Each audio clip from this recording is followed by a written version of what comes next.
우리 이 시간 함께 하나님께 기도 드리겠습니다. 주님 감사합니다. 우리에게 하루를 허락하여 주심에 감사드리옵나이다. 이 시간 우리가 하나님께 드리는 이 예배가 신령과 진정으로 되어 하나님께서 기뻐 받으시는 예배가 되게 도와주시옵소서. 이 모든 말씀 예수 그리스도의 이름으로 기도 올려 드리옵나이다. 아멘. 오늘 우리에게 하나님께서 주시는 말씀은 출애굽기 32장 7절부터 14절까지의 말씀입니다.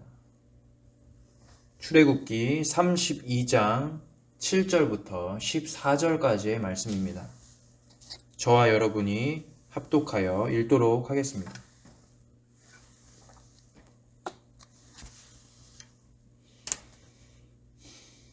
여호와께서 모세에게 이르시되 너는 내려가라. 내가 애굽 땅에서 인도하여 낸 내 백성이 부패하였도다.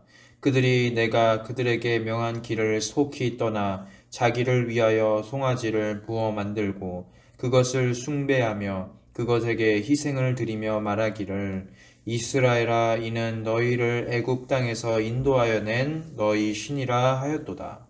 여호와께서 또 모세에게 이르시되 내가 이 백성을 보니 목이 곧은 백성이로다. 그런즉 나대로 하게 하라. 내가 그들에게 진노하여 그들을 진멸하고 너로 큰 나라가 되게 하리라. 모세가 그 하나님 여호와께 구하여 가로되 여호와여 어찌하여 그 큰 권능과 강한 손으로 애굽 땅에서 인도하여 내신 주의 백성에게 진노하시나이까. 어찌하여 애굽 사람으로 이르기를 여호와가 화를 내려 그 백성을 산에서 죽이고 지면에서 진멸하려고 인도하여 내었다 하게 하려 하시나이까. 주의 맹렬한 노를 그치시고 뜻을 돌이키사 주의 백성에게 이 화를 내리지 마옵소서. 주의 종 아브라함과 이삭과 이스라엘을 기억하소서. 주께서 주를 가리켜 그들에게 맹세하여 이르시기를 내가 너희 자손을 하늘의 별처럼 많게 하고 나의 허락한 이 온 땅을 너희의 자손에게 주어 영영한 기업이 되게 하리라 하셨나이다. 여호와께서 뜻을 돌이키사 말씀하신 화를 그 백성에게 내리지 아니하시니라. 아멘.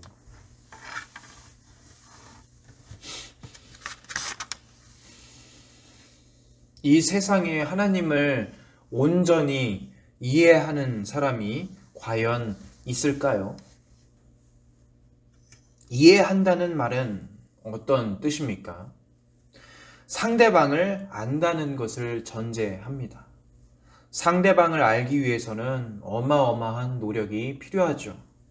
그러나 여러분들께서도 아시다시피 하나님은 어떤 분이십니까? 무한하신 분이죠. 하나님은 무한하신 분이기 때문에 우리가 그분을 온전히, 완전히 안다는 것은 불가능합니다.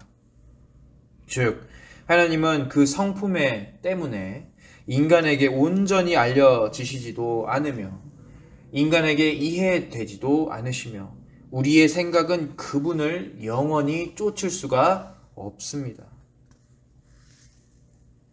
욥기의 주인공 욥은 욥기 42장에서 이렇게 고백합니다. 무지한 말로 이치를 가리는 자가 누구니이까? 나는 깨닫지도 못할 일을 말하였고 스스로 알 수도 없고 헤아리기도 어려운 일을 말하였나이다. 주께서는 못하실 일이 없사오며 무슨 계획이든지 못 이루실 것이 없는 줄 아오니. 욥은 지금 아브라함과 마찬가지로 하나님과 동행하는 사람이었습니다. 성경은 그를 가리켜 의인이라고 말하고 있지요. 우리가 생각하기로 동행하고 의인이었던 욥은 하나님을 정말 잘 알 것 같죠. 그런데 그의 고백을 한번 살펴보십시오. 그는 평생 동안에 자신이 알아왔던 하나님의 그 이해가 자신의 그 이해의 범위에 계신 분이 아니라 언제나 우리를 뛰어넘으신다는 하나님을 고백하고 있는 것입니다. 당대의 의인이었던 신앙의 위인들 역시 성경 안에서 고백하기를 하나님께서는 언제나 우리의 능력으로는 그분을 온전히 아는 것이 불가능하며 오로지 하나님께서 인간에게 찾아오셔야만 가능하다라고 말하고 있죠. 즉, 우리가 하나님에 대해서 안다라고 말할 때는 그분은 실제적으로 알려지시는 것이 아니죠. 우리가 성경을 읽고 배운다고 해서 하나님에 대한 지식이 우리에게 정보처럼 착착착 쌓이는 그런 개념을 지금 말하는 것이 아니지요. 하나님이 인격적으로 우리를 만나 주셔야지만 그 하나님을 우리가 진정으로 느낄 수가 있고 이해할 수 있다는 면에서 하나님을 진짜로 안다라는 말은 참으로 우리 인생의 가장 시급한 문제, 중요한 문제라 할 수 있는 것이죠. 우리는 표면적으로 아는 사람들이지요. 뭐 하나를 굉장히 깊게 알기가 어려운 사람들입니다. 그래서 우리들은 수박을 겉핥기식으로 그런 지식을 통해서 세상을 살아가는 나쁜 버릇을 가지고 있습니다. 그래서 하나님이라는 깊고 헤아릴 수 없는 그 크신 지혜를 도무지 받아들일 생각을 하지 않습니다. 왜 그렇죠? 자기의 소견에 오른 대로 수박 겉핥기식 지식에 만족하기 때문이죠. 이러한 표면적인 지식은 누구나 가질 수 있습니다. 누구나 꾸준하게 딱 많지도 않은 1년 정도만 열심히 공부하고 학습하다 보면은 하나님에 대한 여러 가지 지식은 습득해서 알 수가 있습니다. 그런데 질문해 보겠습니다. 그건 정말로 하나님이라는 분을 인격적으로 아는 것일까요? 그것은 뭐뭐에 대한 정보를 아는 것이죠. 하나님에 관한 설명만 아는 것입니다.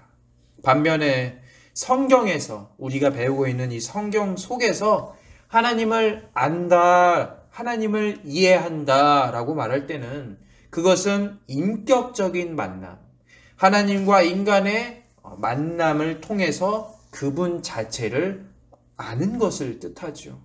하나님의 도우심과 하나님의 은혜가 아니면 우리는 하나님에게 감히 접근할 수도 없음을 우리가 깨닫습니다. 지난주에 우리가 말씀을 통해 살펴본 이스라엘 백성의 모습이 어땠습니까? 참으로 방자하기 이를 데 없었지요. 그들은 하나님을 알려고 노력하지 않았습니다. 그래서 하나님에 대해서 착각을 하고 우상을 섬깁니다. 결국 하나님은 그 백성에게 크게 진노하셔서 이 백성을 이 땅에서 완전히 멸절시키겠다고 말씀하고 계시죠. 그런데 오늘은 이 백성과는 정반대로 하나님을 인격적으로 만난 사람은 도대체 어떤 모습을 보여주는지 살펴볼 차례입니다. 오늘 본문의 후반부인 11절부터 13절까지는 누구보다 하나님을 이 땅 안에서 잘 알고 있었던 인물이었던 그 모세가 등장하죠. 그는 나중에 하나님께 어떤 평가를 받았을까요? 모세에 대해서 잠깐 살펴보도록 하겠습니다. 신명기 34장 10절을 읽어드리도록 하겠습니다. 그 후에는 이스라엘의 모세와 같은 선지자가 일어나지 못하였나니 모세는 여호와께서 대면하여 아시던 자요. 마지막 부분이 어떻게 되죠? 모세는 여호와께서 대면하여 아시던 자요. 성경은 참으로 모세가 특별한 사람임을 기록하고 있죠. 여호와께서 이렇게 말씀하신 인물들이 별로 없습니다. 얼굴과 얼굴을 맞대고 아시는 사람이라고 표현하지요. 모세는 지금 구약과 신약을 통틀어서 정말로 특별한 인물이라고 우리가 이해할 수가 있는 것이죠. 또 신명기 18장 15절을 보면은 이런 이야기가 나옵니다. 내 하나님 여호와께서 너희 가운데 내 형제 중에서 너를 위하여 나와 같은 선지자 하나를 일으키시리니 너희는 그의 말을 들을지어다. 지금 모세가 하는 이 예언은 하나님께서 예수님이라는 분을 주시기로 계획하신 것을 이제 모세가 밝히 깨달아 알면서 자신과 같은 선지자가 나타날 것을 예언하고 있죠. 즉 모세는 예수님과 동일하게 하나님을 대면하여 아는 선지자라는 공통점이 있다는 것이죠. 모세가 하나님 앞에서 은혜를 입은 사실과 하나님을 대면하여 알았다는 그 사실에 대해서 성경은 이 모세를 예수님의 모형이 된 선지자라고까지 칭찬하고 있습니다. 이런 모세는 오늘 본문 속에서 도대체 어떻게 나오길래 하나님에 의해서 이렇게 칭찬을 받게 되었을까요? 우리에게 그는 어떤 교훈과 질문을 남길까요? 오늘 우리는 본문을 공부하면서 우리가 궁극적으로 어떤 그리스도인이 되어야 하는지를 배울 수 있을 것입니다. 하나님께서는 10절을 통해서 이스라엘 백성들을 완전히 땅에서 진멸케 하신 이후에 모세를 새 언약의 갱신자로 두시기로, 모세로 말미암아 언약을 성취하시기로 말씀하십니다. 그런즉 내가 하는 대로 두라. 내가 그들에게 진노하여 그들을 진멸하고 너를 큰 나라가 되게 하리라. 그런데 여기서 모세의 다음 행적이 참으로 특별합니다. 그는 변호를 하기 시작하죠. 마치 하나님과 이스라엘 중간에서 변호사처럼 하나님의 마음을 잘 이해하는 사람으로서의 의무를 지금 성실하게 행하려 하는 것입니다. 여러분, 질문을 하나 드리도록 하겠습니다. 변호사 또는 변호하다라는 말은 어떤 의미를 가지고 있습니까? 보통 변호사 이런 사람들은 죄를 짓거나 또는 죄를 짓지 않은 사람들이 법적인 처벌을 덜 받거나 안 받기 위해, 즉 그들을 보호하기 위해서 입장을 대변하여서 보호하는 것을 말하지요. 즉 변호하는 것은 사실에 근거하여 어느 누군가를 보호하는 말입니다. 그래서 많은 사람들이 이 본문 속에서 모세가 지금 누구를 변호하고 있다? 이스라엘을 위해 변호하고 있다고 이해합니다. 그러나 실제로 모세가 지금 변호하려고 하는 쪽은 이스라엘 백성이 아니라 하나님이라는 사실이 굉장히 놀라운 것이죠. 실제로 모세는 백성을 변호하는 모습을 단 한 번도 말씀 본문 안에서 보여주지 않습니다. 오히려 모세는 더 적극적으로 하나님의 입장에 서서 하나님의 편에 서서 그분의 마음을 변호하기 시작하는데 그 본문이 오늘 본문 11절부터 14절까지의 말씀입니다. 11절에서 모세가 이야기하죠. 모세가 그의 하나님 여호와께 구하여 이르되 여호와여 어찌하여 그 큰 권능과 강한 손으로 애굽 땅에서 인도하여 내신 주의 백성에게 진노하십니까? 지금 이 장면은 모세가 구하였고 말하였다라고 기록되어 있죠. 우리가 알 수 있는 것은 이제야 모세가 말하기 시작했다라는 것입니다. 지금 우리는 모세가 어디에 있다는 사실을 알고 있습니까? 하나님과 매 순간 함께하고 있다는 사실을 알고 있습니다. 며칠 동안요? 자그마치 40일간이죠. 즉 40일간 여호와 하나님과 매 순간 매 시각까지 함께하면서 그분의 율법과 말씀을 묵상하고 하나님으로부터 직접 가르침을 받고 있다는 점을 우리가 알 수 있습니다. 하나님께서는 모세를 부르셔서 자기가 하시고 싶은 모든 말씀을 모세로 하여금 밝히 깨닫게 하십니다. 지금까지의 말을 더 쉽게 풀이해 보자면은 지난 40일간 모세는 누구보다 철저하게 하나님의 곁에 붙어 있던 사람입니다. 하나님께서 깨닫게 하시는 그 1:1 대면 수업, 그것을 통해서 하나님을 알고 하나님을 경험하고 하나님이 말씀하시는 그 율법이 궁극적으로 어떤 뜻인지 밝게 깨달아 알았다는 것이 오늘 본문의 이야기죠. 여러분, 하나님이 이렇게 모세를 깨닫게 하신 것처럼 깨닫게 하신다는 말이 어떤 뜻입니까? 이거는 우리의 삶 속에서도 가끔 일어나는 놀라운 기적이죠. 우리는 성경을 읽으면서 가끔 끙끙거리면서 해결하지 못하는 삶의 부분이나 성경의 묵상에 있어서도 갑작스럽게 성령의 조명하심을 받을 때가 있습니다. 이 성령의 조명하심, 성령의 깨닫게 하심을 통해서 은혜를 경험하게 되면은 어려웠던 말씀, 예전에는 알지 못했던 그 말씀이 이런 뜻이구나 하고 아는 때가 있지 않겠습니까? 그 경험은 하나님의 은혜이죠. 그래서 주님께서 부어주시지 않으시면은 불가능한 경험입니다. 게다가 생각해 보십시오. 하나님께서는 어떤 분이십니까? 완벽하신 분이지요. 이 세상 그 누구보다 완벽하신 선생으로 모세를 가르치고 계시니 모세는 그 지식을 깨달음에 있어 하나님을 알매 있어 누구보다 더욱더 자신이 있었겠죠. 이렇게 40일 동안 매 순간순간 하나님과 동행하였던, 하나님과 인격적으로 만났던 모세가 드디어 처음으로 입을 열기 시작합니다. 근데 많은 사람들이 놓치고 있지만 이 장면은 사실 굉장히 놀라운 반전의 사건입니다. 왜 그럴까요? 지금 여러분들도 아시다시피 상황을 이해해보면 쉽게 깨달을 수가 있는 것이죠. 지금 하나님께서는 어떤 감정을 가지고 계십니까? 분노를 쏟고 계시죠.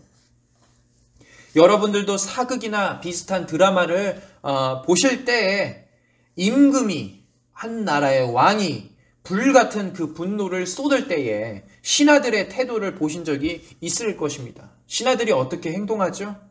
입에서 나오는 그 한마디 말, 숨소리도 최대한 조심해서 왕의 심기를 거스르려 하지 않죠.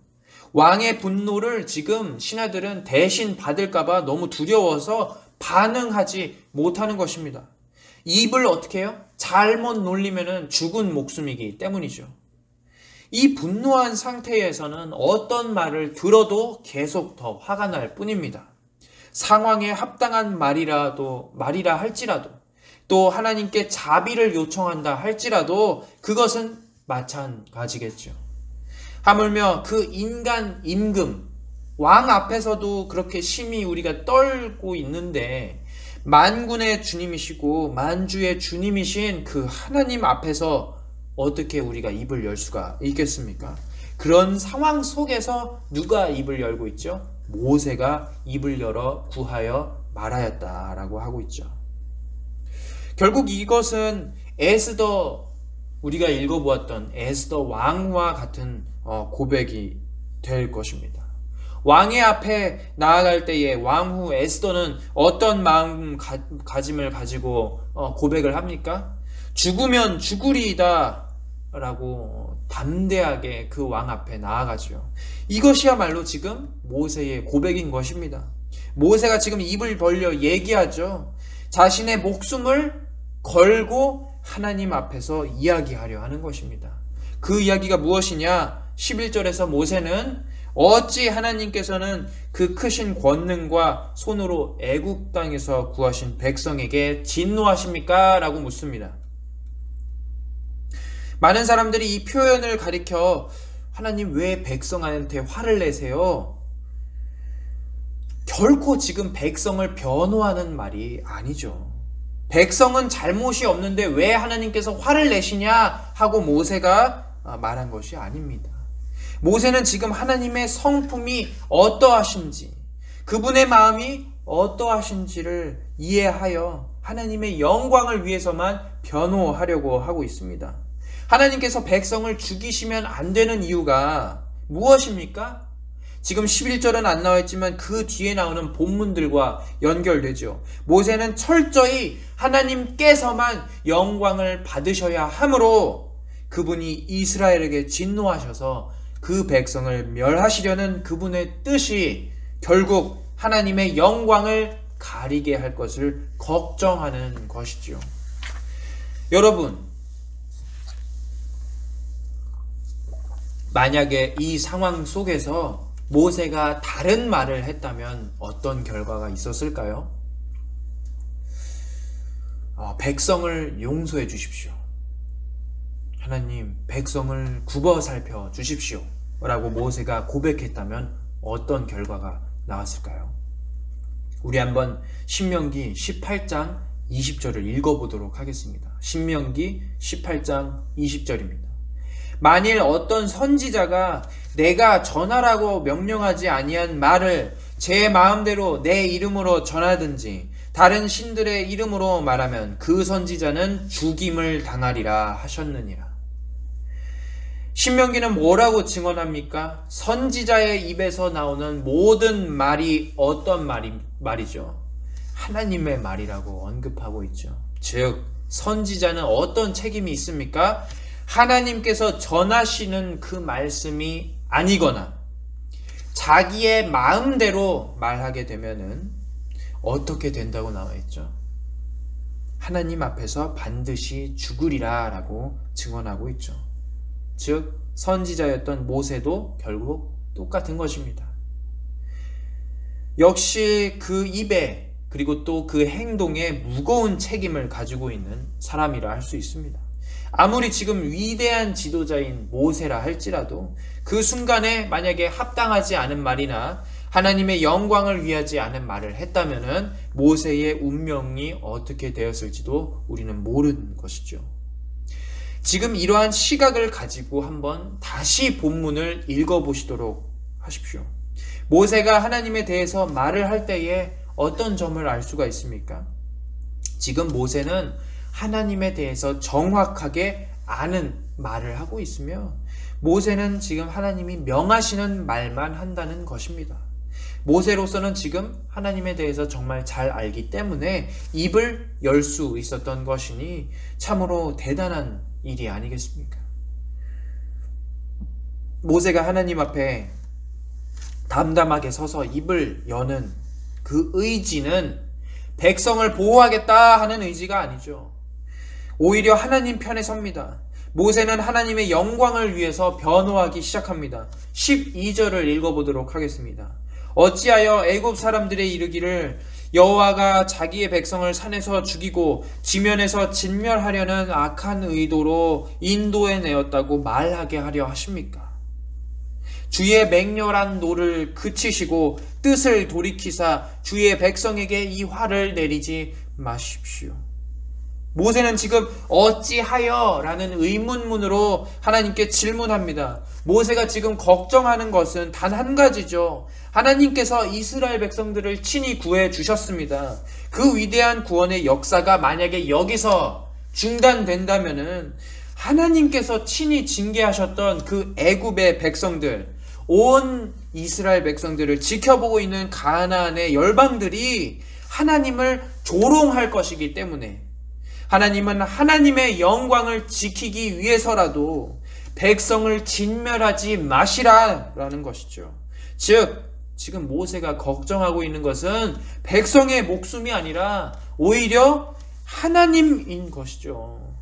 백성이 불쌍해서가 아니라 지금 모세는 철저하게 하나님께서만 영광을 받으셔야 하기 때문에 혹시라도 이 백성 때문에 하나님의 이름이 조롱받을까봐 두려워서 그 진노를 거두라고 하신 것입니다. 자, 이것은 굉장히 놀라운 자세가 아닙니까?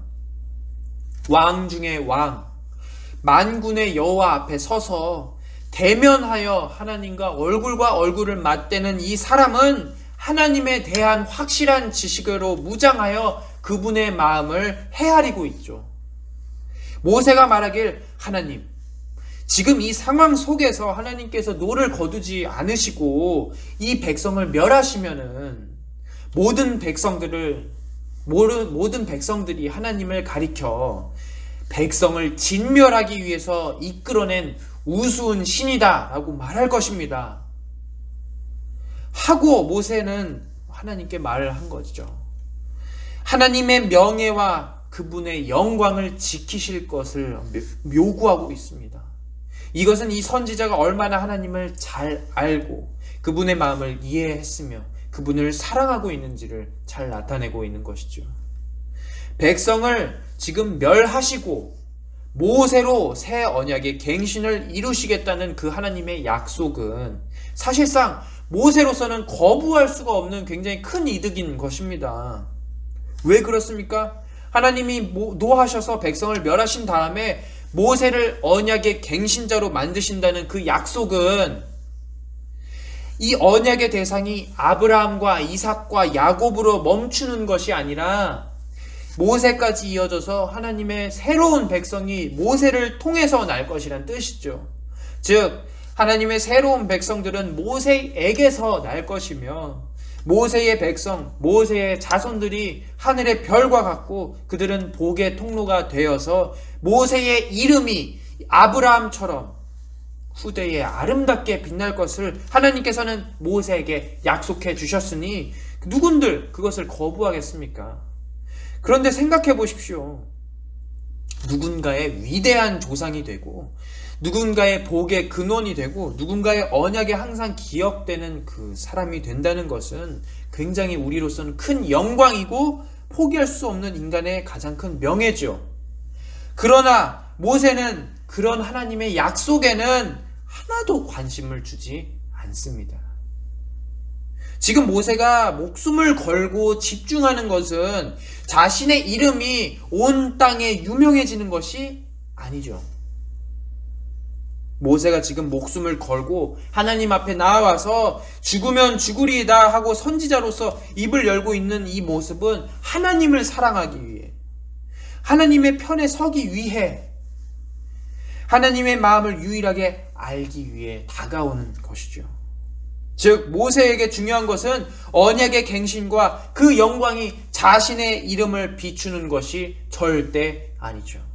하나님만이 받으셔야 하는 그 영광, 하나님의 그 찬란한 이름을 위한 모세의 처절한 고백인 것이죠. 모세가 말하길 하나님의 모든 사역은 의미 있어야 하는 것이므로 하나님께서 백성을 진멸하셔서 모든 사역이 무의미해진다면은 그분의 이름을 깎아 먹는 것이므로 생명을 걸고 지금 하나님 앞에 나와서 명예를 지키려 하는 모습이 하나님 앞에는 어떻게 기억되겠습니까? 참으로 하나님께서 기뻐하시는 사람이 아니겠습니까? 이런 말씀을 묵상할 때에 모세가 마치 백성을 불쌍히 여겨서 백성을 변호하면서 하나님께서는 백성을 은혜로 굽어 살펴주십시오 하고 백성의 편에 선 것 같은 그 모세의 모습을 상상해서는 절대 안 되는 것이죠. 이 장면 속에서 모세는 단 한순간도 백성을 불쌍히 여긴 적이 없습니다. 게다가 지금 하나님께서는 그의 고백을 굉장히 옳게 여기시죠. 성경을 통해 알 수 있습니다. 에스겔서 20장 14절을 덧붙여 읽겠습니다. 내가 내 이름을 위하여 달리 행하였나니 내가 그들을 인도하여 내는 것을 본 나라들 앞에서 내 이름을 더럽히지 아니하려 하였음이로라. 또 에스겔 39장 25절은 이렇게 말하고 있습니다. 그러므로 주 여호와께서 이같이 말씀하셨느니라. 내가 이제 내 거룩한 이름을 위하여 열심을 내어 야곱의 사로잡힌 자를 돌아오게 하며 이스라엘 온 족속에게 사랑을 베풀지라. 지금 이 두 말씀이 성경에서 말하고자 하는 바가 명확하죠. 하나님이 우리를 멸하지 않으시는 이유, 하나님이 우리를 구원하시는 이유는 하나님이 우리를 불쌍히 여겨 주시고 그분의 은혜로 말미암아 더 기다려 주신다는 그런 뜻이 아니죠. 물론 하나님께서 자비롭고 은혜로우신 하나님은 맞습니다.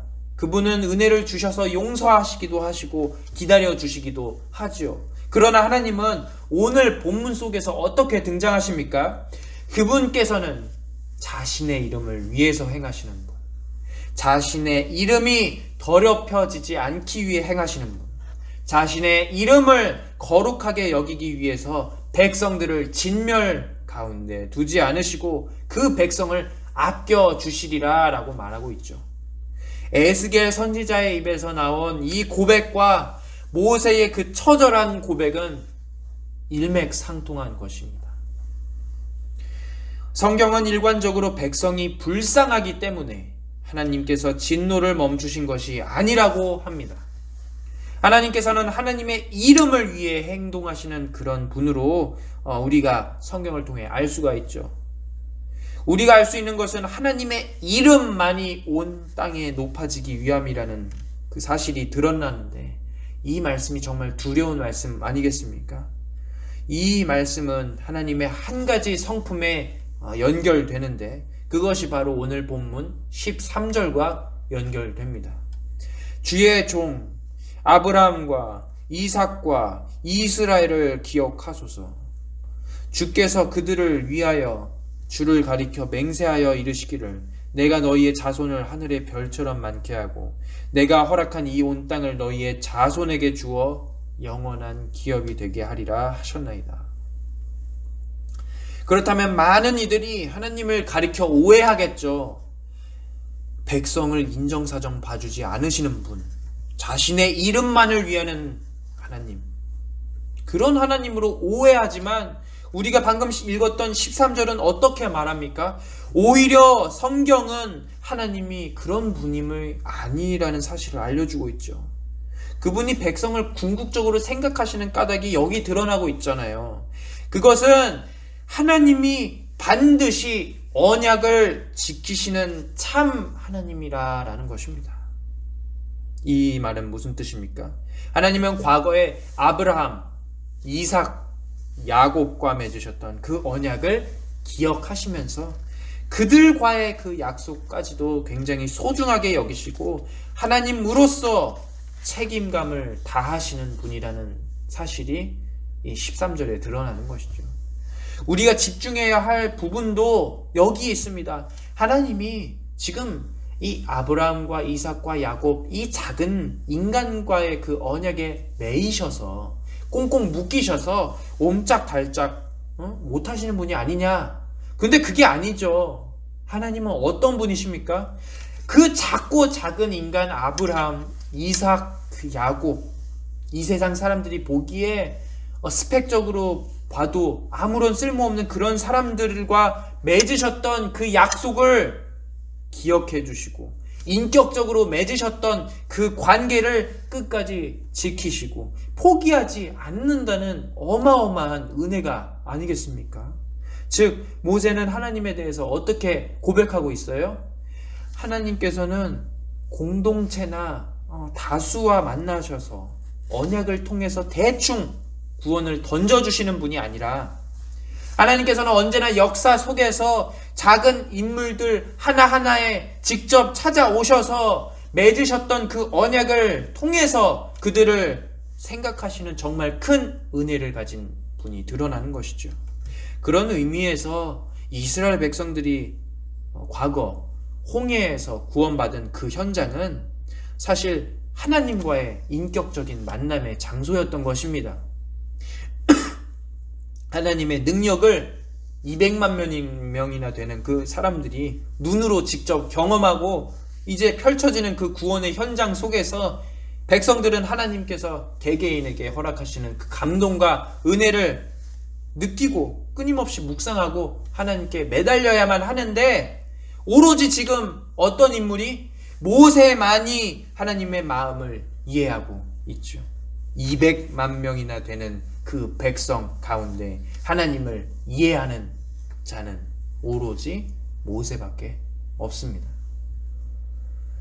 여러분, 하나님께서는 결국 그 모세의 처절한 고백에 귀를 기울이시고 그 말대로 진멸하기로 하시는 그의 분노를 누그러뜨리십니다. 모세가 고백을 통해서 하나님 앞에서 변호한 까닭이 무엇이었습니까? 또 그가 선지자로서 살아남았던 이유가 뭘까요? 모세가 하는 모든 말이 하나님께서 원하시는 대답인 것이죠. 오늘 본문 속에서 하나님께서는 백성이 불쌍해서 그분의 진노를 거두신 분이 아니죠. 그분은 오로지 과거에 개인과 맺으셨던 그 소중한 언약을 기억하시고 개인과 맺으시는 그 언약을 소중하게 대해주시는 인격적이신 분이기 때문에 백성을 다시 생각하시는 것입니다. 모세도 마찬가지입니다. 백성이 불쌍해서 백성의 편에 서서 백성을 변호한 것이 아니라 하나님의 편에 서서 하나님께서 진노를 거두라 라고 요청드린 게 아니죠. 그 선지자는 오로지 하나님을 사랑하고 하나님을 알았고 하나님을 인격적으로 만났기 때문에 바른 말을 할 수가 있었고 하나님 앞에서 살아남을 수 있었던 것입니다. 오늘 본문은 우리에게 큰 도전을 주죠. 어떤 도전입니까? 우리 하나님의 성품에 대한 배움도 있습니다. 하나님께서는 오로지 영광만을 취하시는 분으로서 우리의 모든 행동의 방향이 누구를 향해 합니까? 하나님을 향해 한다는 사실입니다. 무엇보다 하나님께서는 어떤 분이시죠? 개인과 만나는 그 내밀한 언약과 그 교제의 시간을 굉장히 소중하게 여기신다는 것입니다. 그 증거가 바로 13절에 있었습니다. 하나님이 그 언약을 어기지 않고 백성을 지키기로 하신 까닭 역시 하나님과 그 아브라함, 개인과 개인이 맺었던 그 인격적 관계를 소중히 여기신다는 증거가 우리 본문 안에 있었던 것입니다. 그리스도인의 삶이 참으로 모세와 같아야 함을 믿습니다. 궁극적으로 우리들은 이 온유했던 선지자 예수님과 마찬가지로 하나님으로부터 하나님을 대면하여 아는 자라는 이 평가를 받은 모세와 같이 살아야 합니다. 많은 이들이 불가능하다고 생각하죠. 모세, 아브라함, 욥, 에녹 이런 사람들 동행하는 그런 그리스도인의 삶을 정말 세상 속에서 실천하기 어렵다고 내 삶과는 다르다고 생각하죠. 그러나 여러분, 하나님은 어떤 분이십니까? 하나님은 언약을 통해서 개인적이고 인격적인 만남을 통해서 그분을 아는 지식을 전달해 주시는 분이죠. 아까도 말씀드렸지만 하나님께서는 큰 구원을 행하시고 대충 언약을 던져주셔서 구원을 던져주셔서 너희들이 알아서 믿어라, 너희들이 알아서 믿어서 구원을 받아라 하는 분이 절대 아니잖아요. 하나님께서는 대충이 없으십니다. 그분은 1대1로 성도를 만나시고 성도와 만나시는 그 시간을 굉장히 기쁘게 받으십니다. 즉 우리가 집중해야 할 부분이 무엇입니까? 바로 이 부분이죠. 모세와 같은 사람이 되라는 이 말은 하나님의 언약에 신실하게 반응하시고 하나님을 인격적인 만남을 가지라는 뜻에서 가능해지는 것입니다. 우리는 공동체에서 교회 안에서 위안을 얻을 때가 참 많죠. 그러나 우리가 교회를 다니기 때문에 하나님을 인격적으로 만나는 것은 아닙니다. 오로지 하나님과의 그 개인적인 만남, 하나님께서 찾아오시는 그 만남의 시간을 사모하는 사람들이야말로 개인적으로 하나님을 뵈는 영광을 맛보게 될 것입니다. 즉 우리들은 하나님이 진정 아끼시는 이 개인적 교제의 시간, 만남을 사랑해야만 하는 것이죠. 무엇보다 성경을 읽어야 합니다. 성경을 읽되 매일매일 하루 아침을 기도로 시작하시면서 주님이 은혜를 베푸실 줄 믿으며 성경을 읽고 그 성경을 통해서 하나님을 알아가게 해달라고 매 순간 간절히 기도하십시오. 무엇보다 그분은 밝히 깨닫게 하시는 그 선생이신 보혜사 성령을 이 땅에 보내셨습니다. 우리 곁에 있는 그 하나님을 느끼고 그분이 원하시는 것이 무엇인지를 항상 깨어 있으면서 분별하도록 기도하십시오. 그리고 마찬가지로 말씀을 들으시길 바랍니다. 말씀을 들으실 때에는 집중하여 들으십시오. 하나님의 말씀을 하는 설교자의 입을 보지 마시고 그들이 선포하는 하나님의 말씀과 은혜를 간절히 사모하시면서 무엇보다 바른 성경적인 설교의 가르침을 달라고 매 순간 하나님께 기도해 주십시오. 그리고 설교를 들을 때에는 딴 마음을 품지 말고 이 앉아있는 시간을 온전히 주님께 내어드리는 시간의 11조라고 생각하시면서 신실하게 귀를 기울이시길 바랍니다. 과거의 이스라엘 백성들이 하나님 앞에 어떠한 제물을 들고 왔습니까? 말라기 선지자가 말하길 그들은 눈 멀고 병들고 피부병 걸린 소와 양을 가지고 하나님께 드렸다고 나와 있습니다. 그것은 그 마음부터가 하나님의 은혜를 바라지 않고 형식적으로만 때우려고 하는 행동이죠. 하나님은 그런 예배와 제사를 기뻐하지 않으십니다. 그런데 지금 우리가 말하고 싶은 이 예배도 마찬가지겠죠. 우리의 정신력이 흐트러지고 마음이 다른 곳에 가 있는 그 경우가 있다면 마땅히 그것을 붙잡아야 하는 것이죠. 그렇지 않으면 우리는 마찬가지로 이스라엘 백성 그렇게 욕하면서도 똑같은 잘못을 저지르는 것이 아니겠습니까? 이스라엘 백성들이 하나님께 병든 소와 양을 드린 것처럼 우리도 이스라엘 백성들처럼 하나님께 집중하지 못하는 것입니다.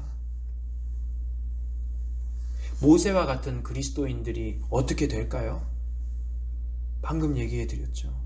말씀에 집중하면 되는 것입니다. 이 말씀에 우리가 마음을 쏟고 하나님과 가지는 그 개인적인 교제의 시간에 온 신경을 쏟아서 이 말씀을 어떻게 내 삶에서 적용할까, 내 삶과는 어떻게 연결시킬까 하시면서 하나님의 가르침을 기대하십시오. 매일매일 이런 자세로 살아간다면 정말로 바뀌게 될 것입니다. 주일과 수요일뿐 아니라 매일매일 하나님께서 특별한 은혜를 여러분들에게 선포하실 것이며 모세와 같은 그 온유한 선지자처럼 되도록 여러분들을 성장시키실 것을 믿습니다. 하나님이 끊임없이 여러분들을 매만지실 것임을 믿으시길 바라며 우리들이 이 세상 속에서 하나님의 마음을 잘 헤아린 그 모세와 같은 신실한 그리스도인들이 되기를 사모하는 모든 하늘소망교회 교인들 될 수 있도록 주님의 이름으로 권면합니다. 이 시간 마음을 모아서 우리가 기도를 할 때에 하나님께서 우리와 함께 동행하시는 그 은혜를 깨달으시길, 우리가 온전히 하나님께 집중하게 해달라고 기도드리시길 바랍니다. 우리는 연약하여 하나님께 집중하지 못하고 나의 마음이 휩쓸리면서 지내죠. 그러나 우리는 그런 연약한 우리의 본성을 버리고 하나님이 정말로 기뻐하셨던 그 모세와 같은 그리스도인이 되기를 소망하시면서 하나님의 영광과 그분의 이름을 위해서만 일하는 하늘소망 교회의 일원이 되게 해달라고 함께 마음 모아 간절히 기도드리겠습니다.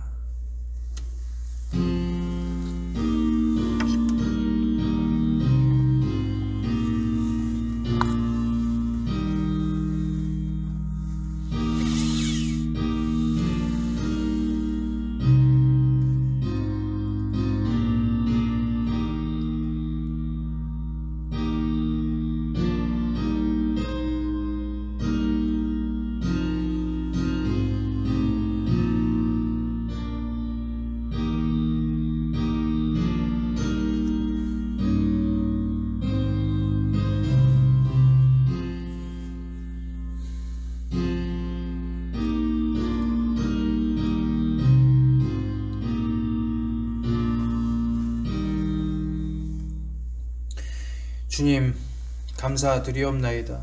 우리에게 이렇게 예배할 수 있고 하나님의 성품을 알아가는 시간을 가지게 해주신 것에 참으로 감사드립니다.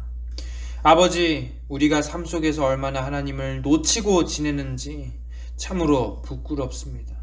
우리는 이스라엘 백성들을 나쁘다 평가하고 있지만 정작 그들과 비슷하게 하나님을 묵상하는데 게으르게 지내고 있습니다. 우리의 모습을 용서해 주시고 하나님이 기뻐하시는 그 모세와 같은 그리스도인 되게 붙들어 주시옵소서. 주님, 우리가 기도드리는 이 시간뿐 아니라 우리의 모든 일상의 시간을 다 하나님께 내어드리길 원하오니 우리들을 인도하여 주시옵길 간절히 원하오며 이 모든 말씀 살아계신 예수 그리스도의 이름으로 기도 올려드리옵나이다. 아멘. 하늘에 계신 우리 아버지여, 이름이 거룩히 여김을 받으시오며 나라에 임하옵시며 뜻이 하늘에서 이룬 것 같이 땅에서도 이루어지이다. 오늘날 우리에게 일용할 양식을 주옵시고 우리가 우리에게 죄 지은 자를 사하여 준 것 같이 우리 죄를 사하여 주옵시고 우리를 시험에 들게 하지 마옵시고 다만 악에서 구하옵소서. 대개의 나라와 권세와 영광이 아버지께 영원히 있사옵나이다. 아멘.